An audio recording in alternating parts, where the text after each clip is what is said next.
Throughout history, many great figures have left a profound impact on human civilization, from brilliant leaders and exceptional scientists to visionary thinkers. They have helped shape the world as we know it today.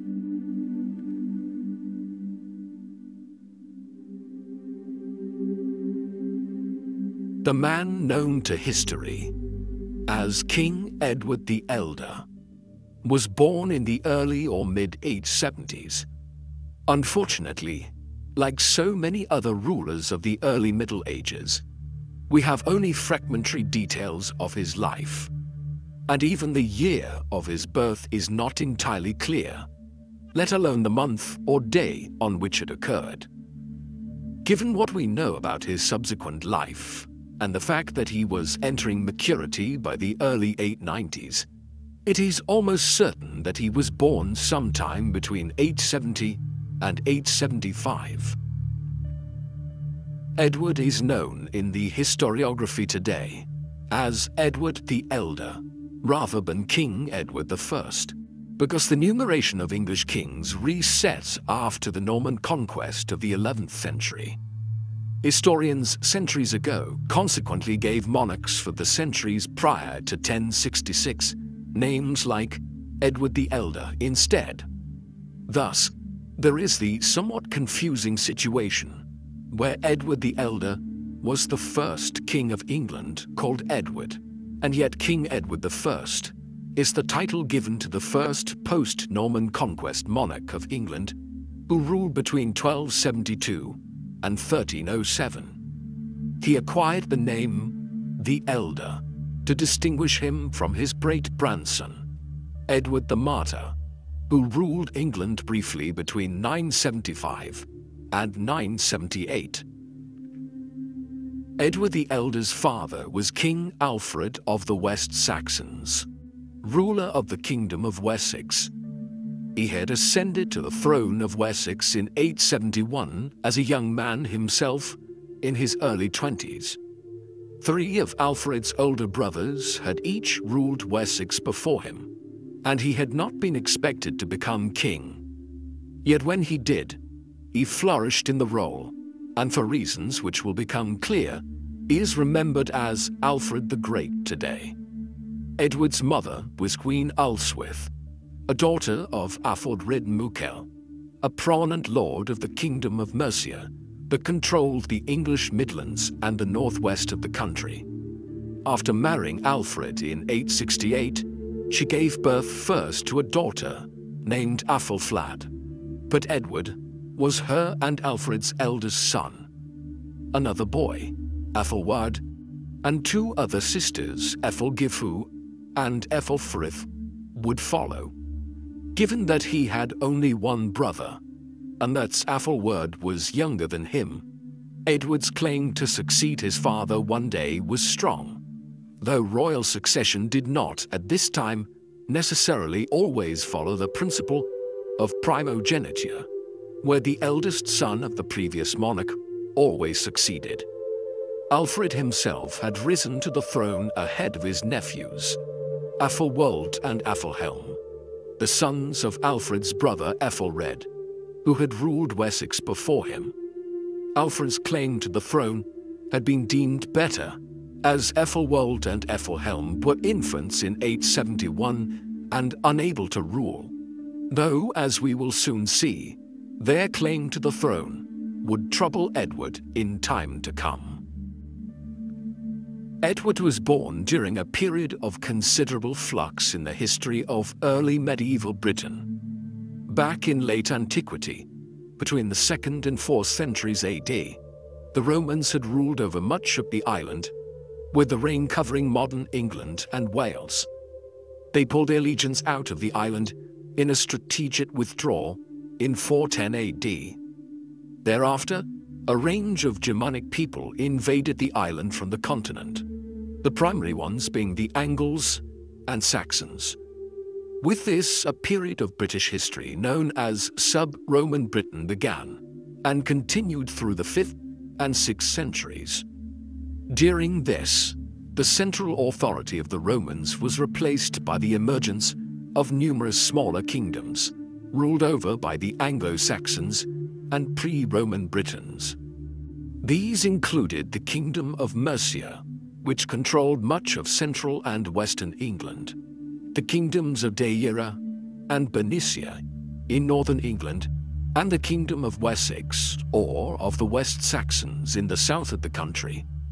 Later, the Kingdom of Northumbria replaced the Kingdom of Deira in the north, while the Kingdom of East Anglia emerged in the east of the country. These were Anglo-Saxon kingdoms, and they continued to rule over the regions of what is now England through the 7th and 8th centuries. But in the year 793, a new invader arrived when Viking or Norse raiders attacked the monastic abbey of Lindisfarne, off the coast of northeastern England. Thereafter, a period of English history began in which waves of what the English came to refer to as the Danes continuously attacked England. Just a few years before Edward's father, Alfred, rose to the throne of Wessex as ruler of the West Saxons, an unprecedented invasion of England occurred when the Danes landed in East Anglia in 865. The Great Heathen Army, as it would later be termed by the chroniclers, rampaged through much of eastern and northern England over the next 10 years and established Danish rule over much of the region. One of their leaders, Halfdan the Ragnarsson, established himself as the king of Northumbria and would be succeeded by other Danes, while his ally Guthrum established himself as king of East Anglia.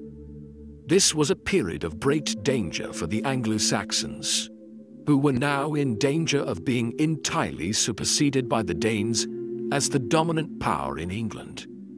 However, while Edward was still an infant, his father turned the tide and began to offer the first effective resistance to the Danes, defeating Guthrum's forces at the Battle of Edington in 878. Thereafter, the King of Wessex engaged in a series of campaigns, which pushed the Danes back northwards. This established Alfred as the preeminent Anglo-Saxon ruler in England. Thus, as Edward was growing up, there were essentially 4 major powers in England: his father's Kingdom of Wessex in the south, another Anglo-Saxon Kingdom of Mercia in the Midlands and west of England, the Danes of the Kingdom of East Anglia in the east of the country, and another polity ruled by the Danes, the Kingdom of Northumbria in the north of the country. Edward would play a major role in unifying England under the rule of the Kingdom of Wessex, though he rarely gets as much credit for doing so as his father or his son Athelstan. If Edward's accomplishments are somewhat underappreciated today, it is quite possibly because there is a comparative lack of sources extant for his reign. Some of those from which information concerning Edward's life and reign can be derived are actually primarily sources for the reigns of his father and son. One such is the Life of King Alfred, written by a Welsh monk by the name of Asser, who lived during Alfred's reign and the first 10 years of Edward's rule. He refers to the earliest part of the reign of Edward. The Anglo-Saxon Chronicle, a series of annalistic chronicles charting the history of England between the 9th and 12th centuries, also has a substantial section regarding Edward's reign, though not as lengthy as those for other early English monarchs. Several of the works of the great 12th century English scholar, William of Malmesbury, refer to elements of Edward's reign. There is also a range of other, less specific data available for Edward's reign, notably the evidence of royal charters, the text of Edward's father Alfred's last will, and material evidence such as coins and archaeological artifacts. While these sources are all important and allow us to develop a picture of Edward's time in power, there are no detailed biographical accounts of Edward written by people who lived in the first half of the 10th century when he reigned, to shed light on his life. This is a major problem, and means that there is much that we do not know about Edward today. Assay's Life of King Alfred provides some of the only information concerning Edward's childhood and education. He received a Christian education during a time when royal children were not necessarily well educated. Some rulers of England, as late as the 12th century, were not literate, but Edward's father was a scholar and had his children well educated by churchmen. Edward was taught the Psalms and to read the Bible, some books in English, and poetry. Without it being clearly stated in any medieval source, we can assume that he would have spent much of his youth at the royal court at Winchester in southern England, and would have been taught to ride horses and wield a sword, as well as being inculcated to the idea that Christianity and the Church were absolutely central to life in Wessex. He was still a young man, probably no more than what we would call a teenager today, when he married for the first time. His first consort was a woman named Equin. She is a mysterious character. Almost nothing is known about her, and some argue that she was not actually married to Edward at all, but was in fact a concubine or a mistress. Though one of their sons did succeed Edward as king many decades later, suggesting that he was a legitimate child born within wedlock.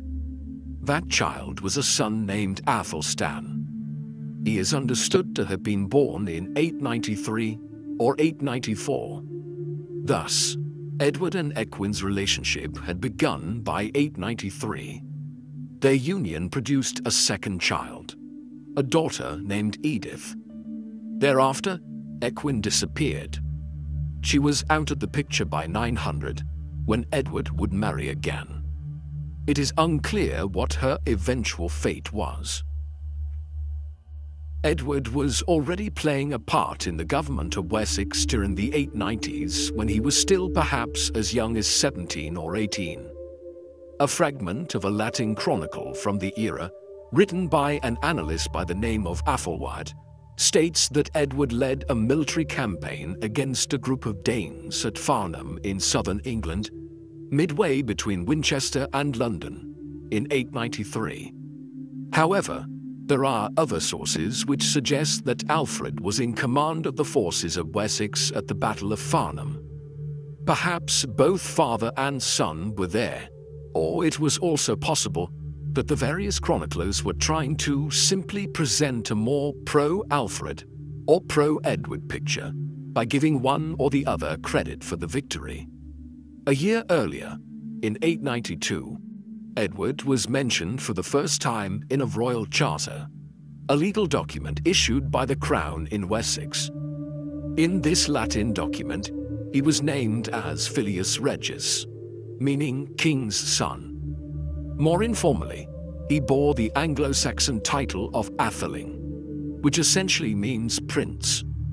There are 3 further charters from the mid-890s, where Edward is listed as a witness to the document, and then in 898 is given the title Rex, meaning king.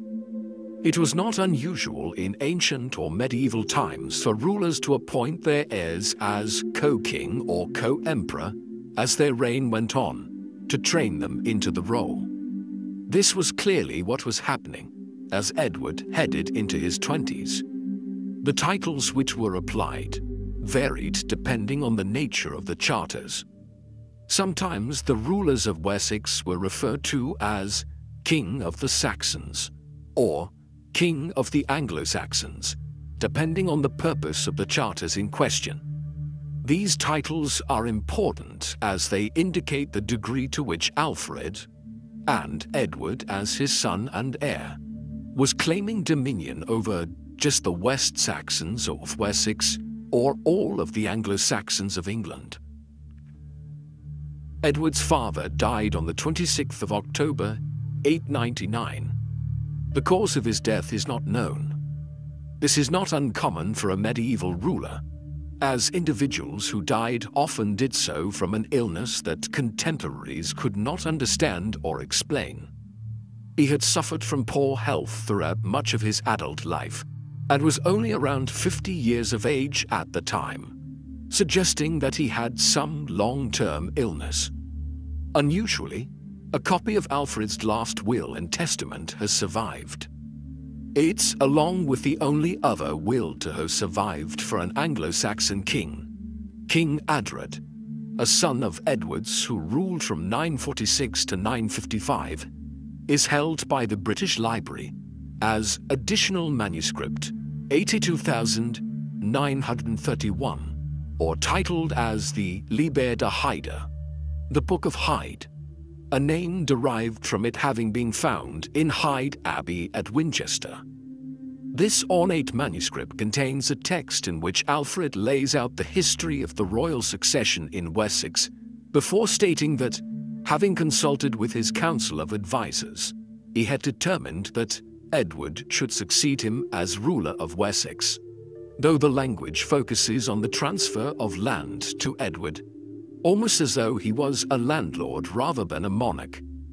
Despite the unusual language, there isn't any doubt that Alfred had made it unequivocally clear that Edward was to succeed him, not anyone else. Nor was his kingdom to be divided up between competing heirs, something which had led to the division of the empire of Charlemagne on the continent in the 9th century. Just over half a year after his father died, Edward was crowned at Kingston upon Thames on the 8th of June 900, a place which is now on the outskirts of London, but which was well away from the city at the beginning of the 10th century. While Alfred's last will and testament and the raising up of his son as co-ruler in the 890s had made absolutely clear that Edward was meant to succeed him, the succession was still contested. Back in 871, Alfred had been chosen to rule Wessex by consent of the nobles and other leading figures. His brother and predecessor Ethelred I did have 2 sons, though. As we have seen, these were named Athelwold and Athelhelm. Both were very young at the time of their father's death. Athelhelm was the older of the 2 and was probably only around 3 or 4 years old in 871, while Athelwold was perhaps little more than a few months old. At a time when the great heathen army of the Danes was conquering all before them in East Anglia and Northumbria, and preparing to come south to vanquish Wessex as well, the West Saxons could not allow an infant king to come to power, and so they had chosen Athelred's brother Alfred to succeed him. Athelhelm seems to have died at some stage in the 890s, but now in 899, 28 years after he and his brother had been passed over in the succession, Athelwold pressed his claim to succeed Alfred instead of Edward. He immediately rebelled, and he and his followers, many of whom would have believed that they were restoring the rightful order of succession that had been disturbed in 871, seized control of Christchurch and Wimborne in Dorset, the latter being a symbolic site where Athelwold's father, King Athelred, had been buried nearly 3 decades earlier.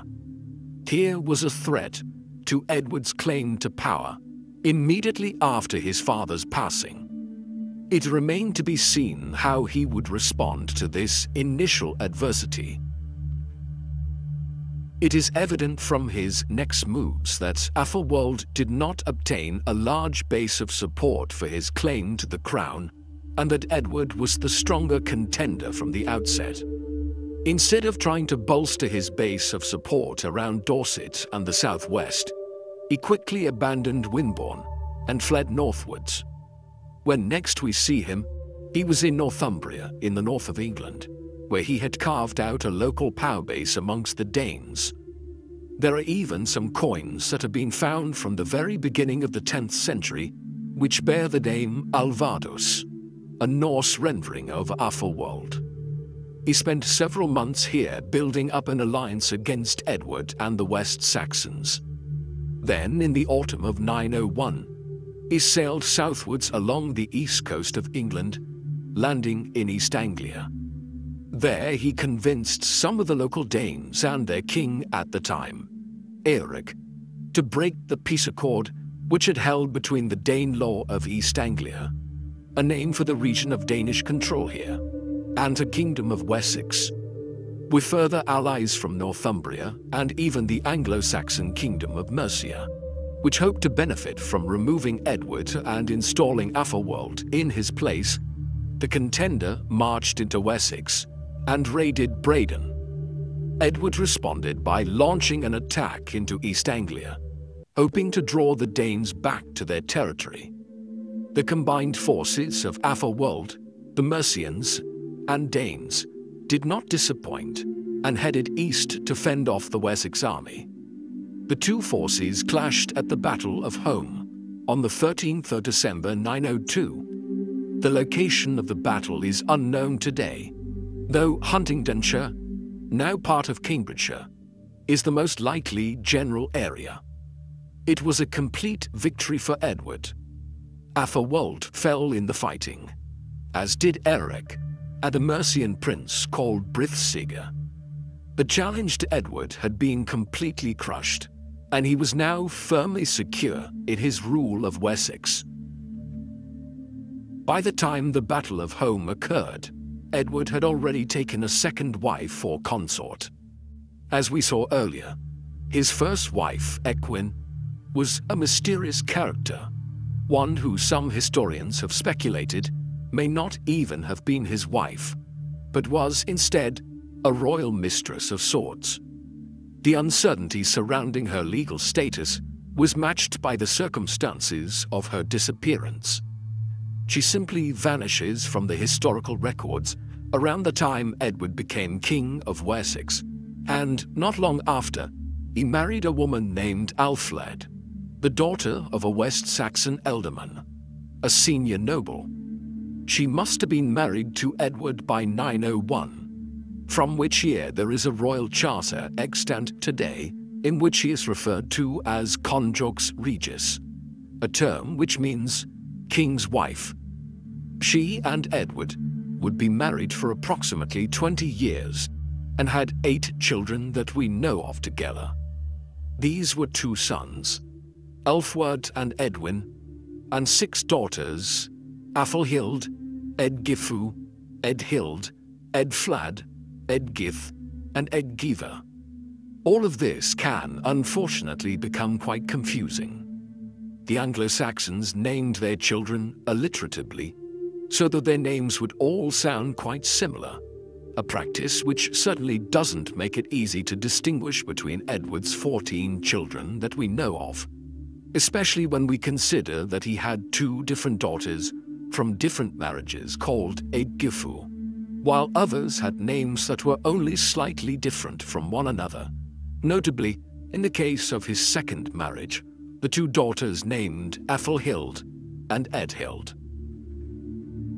The suppression of Athelwold's revolt and the challenge to his rule had reignited the clash between Wessex and the Danes of East Anglia. Much of the first decade of Edward's reign would consequently be spent trying to follow up on his victory at the Battle of Home, to conquer the southern end of the Dane law. The Danish ruled lands, which still covered much of eastern and northern England, around Northumbria and East Anglia. Edward's father had begun to aspire to rule over all the Anglo-Saxons, not just the West Saxons in Wessex, and as such, is often credited with being the first medieval king of England. That this was more a statement of intent to rule over all England than something which he did in actual practice. In reality, Edward would come to exercise far greater control over England north of the River Thames than his father ever did. In the mid-900s, he began reducing the Mercians to a state of vassalage yet again, and he also moved to erect or strengthen a series of fortifications around the Midlands and other parts of Mercia. He did so by arranging a temporary peace with the Danes, the Peace of Tiddingford, in 904, In 907, he fortified Chester and also conducted campaigns northwards in a move which violated the Peace of Tiddingford and which temporarily drove the Danes north of the River Humber. A considerable success, though a transient one as well. These initial campaigns against the Danes culminated in either 910 or 911 in the Battle of Tettenhall, sometimes also referred to as the Battle of Wensfield, in the English West Midlands. The forces which clashed here must have been considerable, and it was an extremely bloody battle. Edward's Wessex forces were joined by a large contingent of Mercian troops, while the Danes were led by Eowils and Halfdan, the joint kings of Northumbria at the time, who were brothers, along with Ingwar, probably another brother of the Northumbrian leaders. The clash came about as the Northumbrians marched south to retaliate against Edward for his earlier campaign.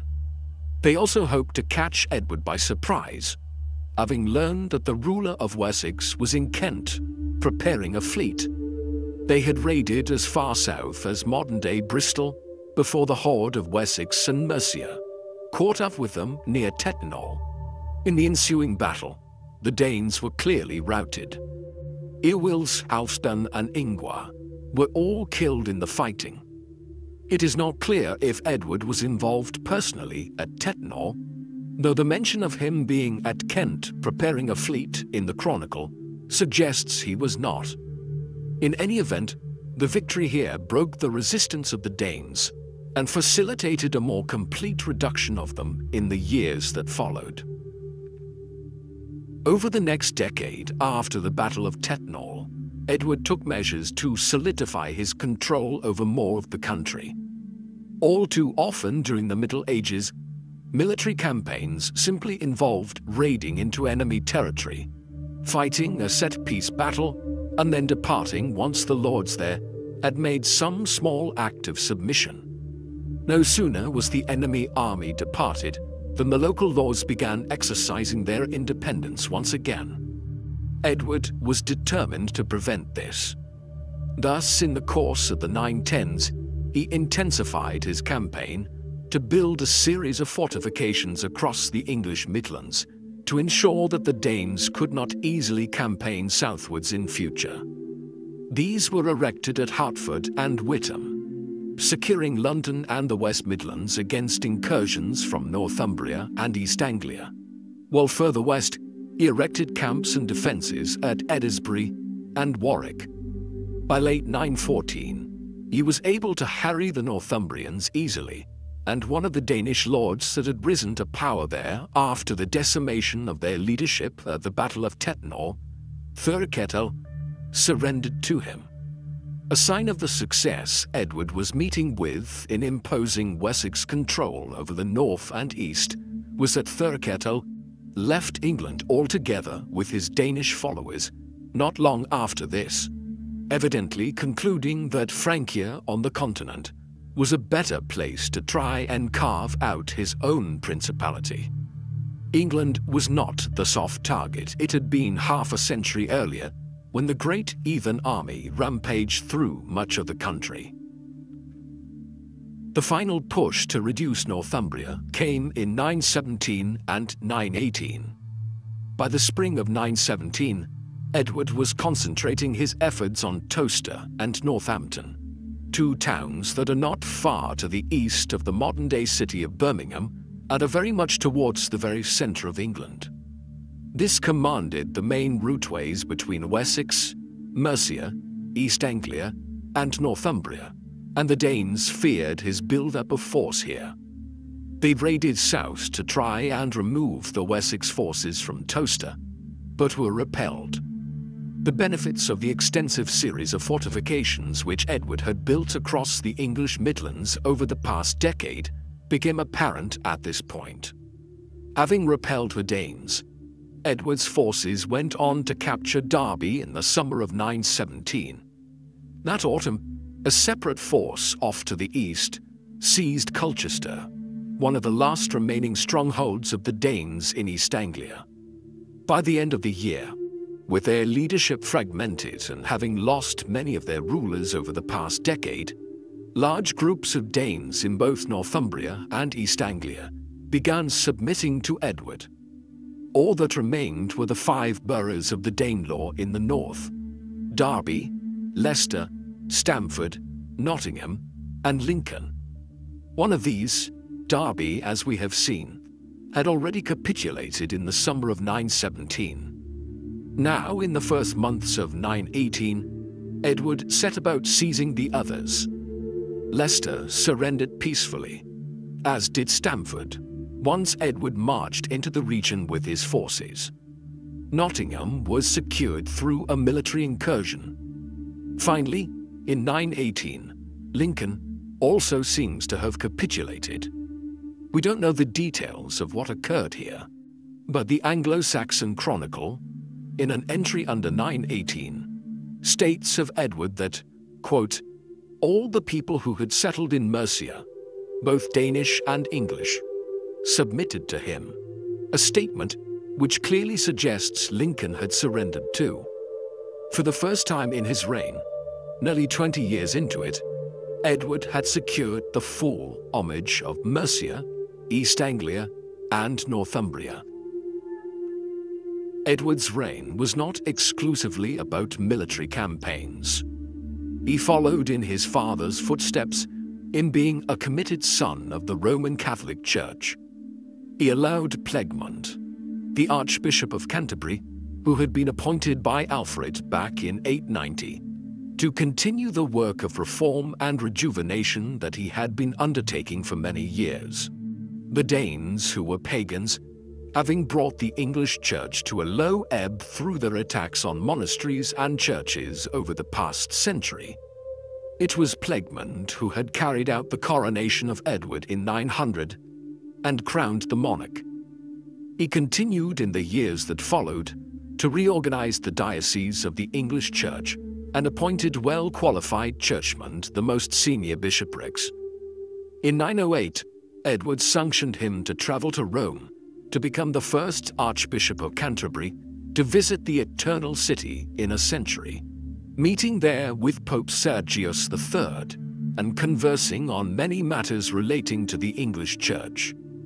When he returned to England, he brought holy relics associated with the Armenian Saint Blaise with him. This was just one element of Edward's wider ecclesiastical program. The reform of the diocese had lasting significance, and some of England's most important dioceses, such as that of Bath and Wells, were established out of these reforms during Edward's reign. He also oversaw or financed the establishment of numerous religious houses, notably Nonnaminster or St. Mary's Abbey at Winchester, which was founded by Edward's mother around 901. But which the king doubtlessly helped finance the building of. Winchester was unquestionably the most important administrative and religious site in England at this time, and Edward left his mark on it by patronizing the construction of what is known as the New Minster, Minster being an old Anglo-Saxon term for a religious establishment like a cathedral or monastery. The Old Minster at Winchester dated back to the middle of the 7th century, when Kenwal, King of Wessex, ordered the construction of a cathedral there in honor of St. Peter and St. Paul. It cannot be viewed today for the simple reason that the Old Minster was demolished at the end of the 11th century, not long after the Norman conquest of England.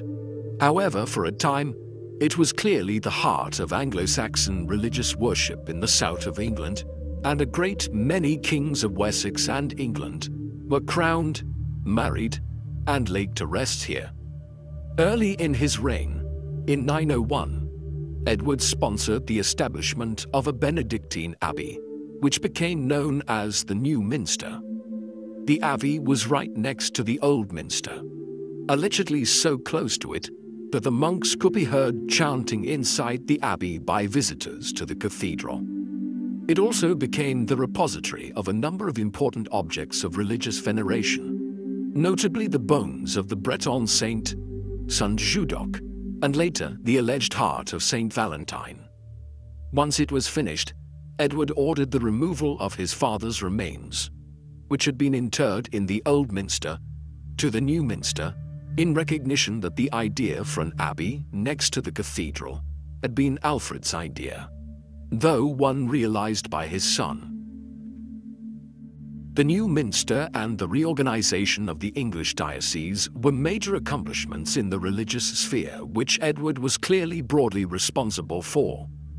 On the surface of it, one would also think that Edward was clearly responsible for the set of religious changes enshrined in a medieval document called the Laws of Edward and Guthrum. Guthrum was the Danish king of East Anglia between 878 and 890. As Edward was the only monarch around Guthrum's time that bore the name Edward, it is logically assumed that the Laws of Edward and Guthrum relate to a set of laws introduced by Guthrum first, and then by Edward a decade or so later, after the Kingdom of Wessex had acquired control over East Anglia. The laws themselves concerned a collection of religious dues and taxes, and matters like the observance of religious festivals, and would suggest that the work of converting the Danes of East Anglia, which Guthrum began after he converted to Christianity, was then continued by Edward in East Anglia in the 900s and 910s. The authenticity of the laws has been doubted by some historians, but what it still indicates is that there was an impression that Edward continued the work of converting East Anglia, or the Eastern Dane Law as it was also known, during his reign. This was a considerable shift, with the laws stating that Guthrum and Edward established rules around the honoring of churches as places of legal sanctuary, and that the Christian concepts around perjury and adultery needed to be honored. What was occurring during Edward's reign was the religious and cultural amalgamation of the Danes into the Christian society of Anglo-Saxon England.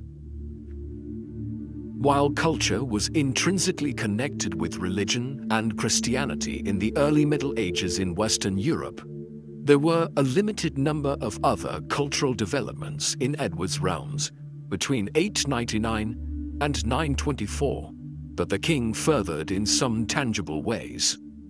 His father had started this process, and Alfred is known as the Great in English historical tradition as much for his prioritizing of church reform and education as for the manner in which he checked the advance of the great heathen army in the south of England.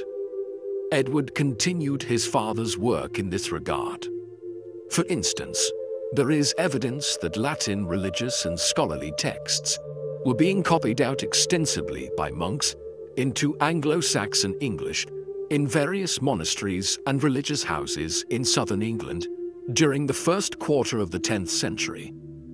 Just as the Carolingian Renaissance a century earlier during the reign of Charlemagne on the continent had seen the development of an elegant Carolingian minuscule script, so too the reigns of Alfred and Edward witness the evolution of Anglo-Saxon minuscule as English written script. One need only compare examples of early 10th century religious texts produced in southern England with those being produced 3 centuries earlier in Britain to see that the Anglo-Saxon minuscule is much more readable and artistic. The only ornately embroidered objects from Anglo-Saxon England to have survived down to the present day were also produced during Edward's reign. These included embroidered clothing and objects like a stole and girdle, in which scenes from English public life at this time were illustrated. They are a useful point of contrast with the famous Bayeux tapestry, which was produced right after the Norman conquest and illustrates the shift from Anglo-Saxon times to Norman times in the late 11th century. Finally, there were changes to the legal system introduced during Edward's reign. Although, as with so much else concerning Anglo-Saxon England, it is difficult to assess exactly what role the monarch himself played in developing these new laws. There are a number of legal documents from early in his reign which are found amongst the Textus Recensis of the 12th century, which set out various legal measures. One of these was hardly a benevolent measure. It provided for the concept of trial by ordeal when individuals were suspected of serious crimes like perjury or treason. Essentially, this paved the way for the use of physical interrogation as a legal instrument in England for centuries to come. Though, as anyone familiar with the concept of hanging, drawing, and quartering in early modern Europe will know, treason was considered a very, very serious crime, but was punished in a brutal fashion. The concept of trial by ordeal would also inform the witch hunts that occurred across Europe between the 14th and 17th centuries. Despite these legal innovations, there is otherwise a lack of royal charters for Edward's reign. Historians are confused as to why there are virtually none after 910. It was possibly because Edward relied more on his royal household, rather than the established nobles or ealdormen to govern his realms, a shift in traditional practice. The popular story of early medieval England is a fairly simple one, with clearly assigned good guys and bad guys. The bad guys were the Danes who brought the great heathen army to England in the 9th century and threatened to completely overrun the country, while the good guys were Alfred the Great and the Anglo-Saxons of Wessex, who stopped the Danish advance and then pushed them back northwards, with Edward conquering them and establishing the Kingdom of England in due course. Part of the reason why this is simply not true is because it was depicted in this way by members of the church like William of Malmesbury and the compilers of the Anglo-Saxon Chronicle, who wanted to present the pagan Danes as the malevolent entity and rulers like Alfred and Edward as Christian heroes. This view of the period is also inaccurate in other ways.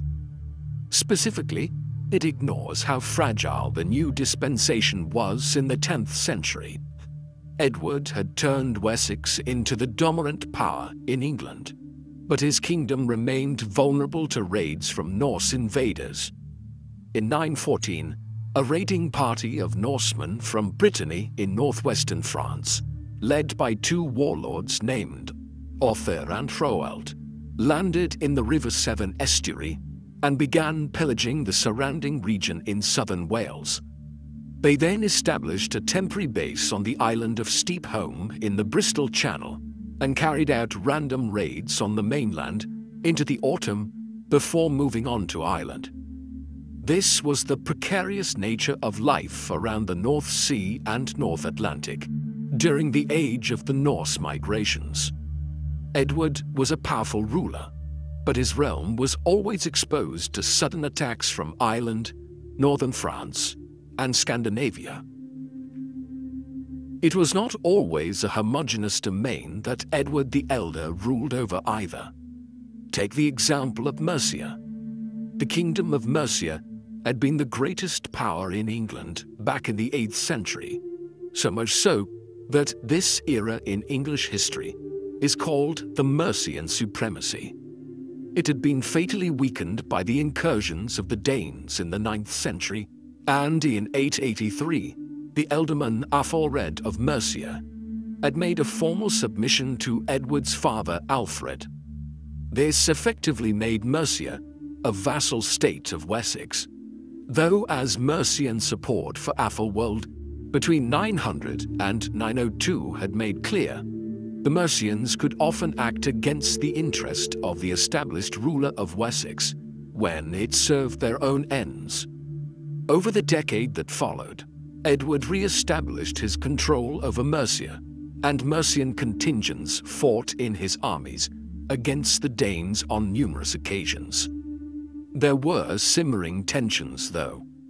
In particular, Edward's incorporation of London and Oxford into his domains was viewed poorly in Mercia, these having been traditional spears of Mercian power back in the 8th century. It was in this context, and while he was otherwise preoccupied with reducing the 5 boroughs in the north, that the Mercians began to shift away from under Edward's rule in the late 910s.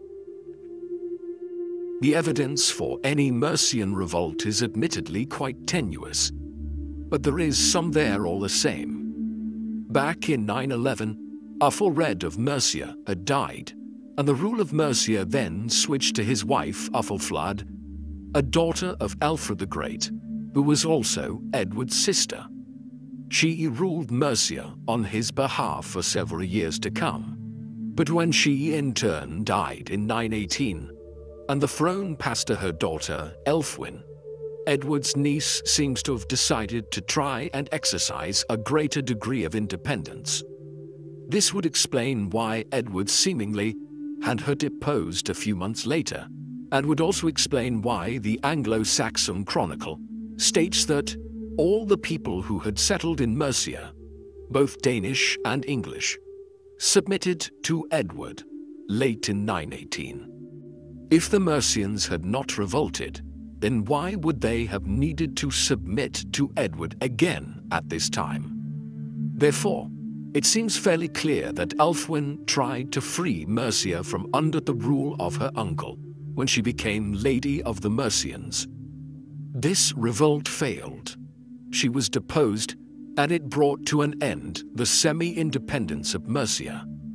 Henceforth, there would be no royal line within Mercia. Edward was its ruler, and so were his successors amongst the Anglo-Saxons. To finalize this closer absorption of Mercia into his dominions, Edward had the Kingdom of Mercia divided up into shires and other administrative units in the final years of his reign, appointing lesser nobles to govern these on his behalf.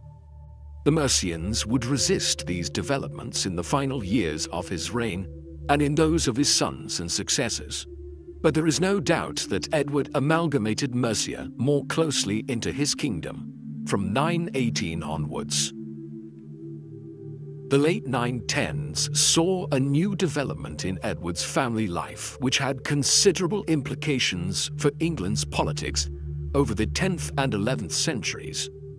Around 919, he took as his third wife a woman named Edgifu. She was the daughter of Sigurholm, alderman of Kent in southeastern England, and the granddaughter of Ethelwulf, a lord who had exercised a form of kingship over Kent back in the middle of the 9th century. Edgifu was consequently from a family of Kentish royal blood. Exactly what had happened to Aelfled, Edward's second wife, which allowed him to marry once again, is disputed. The great 12th century scholar William of Malmesbury claimed that Edward had put Aelfled aside and that she took up religious orders, paving the way for him to marry again. But many historians doubt this version of events and are more inclined to think that Aelfled simply died towards the end of the 910s. Edward's third marriage would result in 4 children in as many years. 2 boys, Edmund and Adred, both of whom would eventually become kings of England, were joined by 2 daughters, Edbur and Edgifu, after her mother. Edbur would never marry and would go on to become a leading female figure within the English Church, so much so that she was canonized within a decade after her death, which was around 953. A fable has it that when she was an infant, Edward sat her down on his knee, with rings and bracelets on one side, and a chalice and a copy of the Gospels on the other. When she reached out towards the chalice and Gospels, he knew that she was meant for a religious life. These years in which Edward was producing new children again via his third marriage saw him marrying some of his children from his second marriage into the noble households of continental Europe. Around 919, Edgifu, the daughter from his second marriage, not to be confused with his third wife, or the daughter also named Edgifu from that third marriage, married Charles the Simple, the king of the West Franks in what is now France. Thus, Edward's daughter became queen consort of one of the great Christian kingdoms of continental Europe. Through her, Edward's grandson Louis would become King Louis IV of France, ruler of the West Franks between 936 and 954. Though Edward would not live to see it, his other two daughters from his second marriage, Edhild and Edgith, would also marry prominent continental lords. In Edhild's case, she married Hugh, Duke of the Franks and Count of Paris, in 926, while Edgith married Otto, the son of Henry the Fowler, King of the East Franks in Germany, in 930. Otto would eventually go on to hold the positions of Duke of Saxony, King of East Francia, King of Italy, and Holy Roman Emperor. The marriage of these daughters of Edward into the leading continental royal houses firmly demonstrated how far the royal house of Wessex had risen. Back in Edward's childhood, his father had been battling for the survival of the West Saxons in southern England as the Danish onslaught continued mercilessly. A half-century later, his son ruled most of England and was establishing marriage alliances throughout the lands of the great empire Charlemagne had once ruled.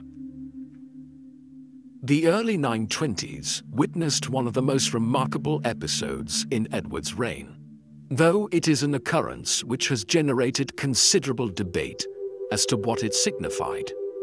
In the oldest surviving copy of the Anglo-Saxon Chronicle, we hear that towards the end of his reign, Edward received the submission not just of the lords of Northumbria and northern England, but also of what were referred to as the King of the Strathclyde Britons and all the Strathclyde Britons, who then called Edward their father and lord. This event must have taken place around 920 or 921, as there is mention in the passage of a lord called Ragnulf, who we learn elsewhere in the Gallic Annals of Ulster died before the end of 921. Whatever the exact date was, the significance is clear. Edward received some sort of formal submission from the King of Strathclyde, Owain ap Dyfnwal, while historians agree that King Constantine II of Scotland also paid homage to Edward. This is extremely significant. Throughout the High Middle Ages and the late medieval period, the kings of England would repeatedly argue that they were the legitimate rulers of all of Britain, and that the monarchs of Scotland were their vassals. This would sometimes result in English control being established over Scotland, such as occurred during the reign of Edward I in the late 13th century. The Anglo-Saxon Chronicle entry suggests that Edward the Elder was the first ruler of England to ever receive a formal submission from the monarch and lords of Scotland around the year 921. Thus, not only had Edward built on his father's work of establishing Wessex as the preeminent power in England, but he was now aspiring towards a universal kingship over all of Britain. There is some debate amongst historians of England in the early Middle Ages as to the extent that Edward really received the submission of the kings of Scotland and Strathclyde. That there is some disagreement on this is because it was seemingly such a temporary measure. Not long afterwards, Edward's reign drew to a close. Indeed, the Anglo-Saxon Chronicle suggested that the submission of the Scots was one of the last events of Edward's reign, though the dating must be slightly out given the reference to Ragnulf as being involved. Instead, the final act of Edward's reign was a revolt by the Mercians, in alliance with some of the Welsh in 924. Edward campaigned north and crushed the revolt at Chester in the middle of the summer. He took ill not long afterwards and died at Farndon, just south of Chester, on the 17th of July 924. His remains were interred along with those of the majority of the early medieval kings of England at Winchester. Though unlike many others who were interred in the Old Minster, Edward's body was laid to rest alongside his father in the New Minster that he himself had ordered the construction of. In 1110, on the orders of King Henry I, the remains of Edward and his father Alfred were reinterred at Hyde Abbey, another Benedictine monastery built outside the walls of Winchester. Henry seemingly wishing to develop the abbey as a pilgrimage site, which would benefit from having Alfred's remains in particular kept there. The abbey suffered damage during the Civil War, known as the Anarchy, in the middle of the 12th century, and was further desecrated during the dissolution of the monasteries undertaken by King Henry VIII in the second half of the 1530s. Both Edward's and his father's remains were lost, although an archaeological survey in 1999 uncovered a pelvic bone near the abbey, which it was speculated could have been from either Edward or Alfred's remains, based on the dating of it. Edward was succeeded by his son Athelstan, born in the mid-890s from his first marriage to Ecgwin. A 12th century text known as the Textus Rufensis claims that Ulfwad, one of Edward's sons from his marriage to his second consort Ulflad, initially succeeded Edward before dying a month later and paving the way for Athelstan's ascent. This is disputed and is not substantiated by other texts. Athelstan's reign proved just as successful as Edward's and Alfred the Great's. He continued to wage war against Mercia and the Danes of the Kingdom of Northumbria, completing the conquest of Mercia, which Edward had done so much to advance. A sign of his success against the Danes was seen in that the King of Northumbria, Sithric, had to call upon allies amongst the Vikings of Dublin and the Gaels of Scotland in order to try and hang on to his crown. Even with this alliance of Danes, Scots, and Irish Vikings coalescing against him, Athelstan was able to firmly wrest control over Northumbria through victory at the Battle of Brunanburh in 937. With this, the work that Edward and Alfred before him had undertaken to transform the Kingdom of Wessex into the Kingdom of England was broadly completed, and we find Athelstan claiming dominion over all of England by issuing charters referring to himself as Rex Anglorum, meaning King of the English.